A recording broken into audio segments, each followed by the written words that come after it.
Todo ang paghahanda ngayon ng bagong TV5. May mga bagong weekend and early primetime offering na blockbuster lineup ng mga nagbabalik at pinabonggang para sa mga fans. Bukod pa yan sa mga bagong programang handog ng Kapatid Network na talaga namang inaabangan ng maraming manonood.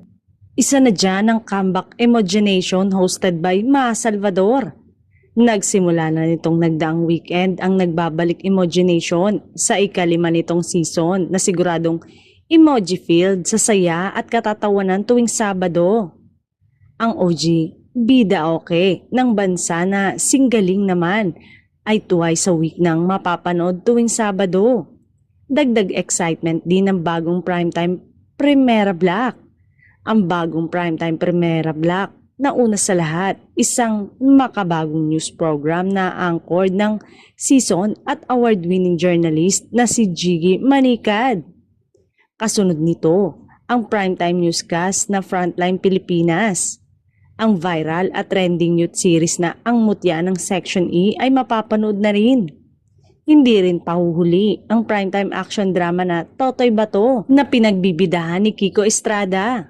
Ang Totoy Bato at Ang Mutya ng Section E ay original production ng Maven Pro, ang joint venture ng Viva Entertainment at Media Quest Group, ang isa umano nilang malaking hakbang para iangat ang Filipino storytelling sa TV5 sa pamamagitan ng mga dekalidad na mga programa. Ang kombinasyon na ito ay reality, news at drama, hindi lang pinalalakas ng TV5 ang weekend lineup, kundi nagbubukas din ito ng bagong yugto para sa early primetime programming nila. Eto na nga kaya ang paghahanda ng TV5 sakaling magkatotoo na ang balitang hindi na mag-i-renew ng kontrata ang ABS-CBN sa TV5.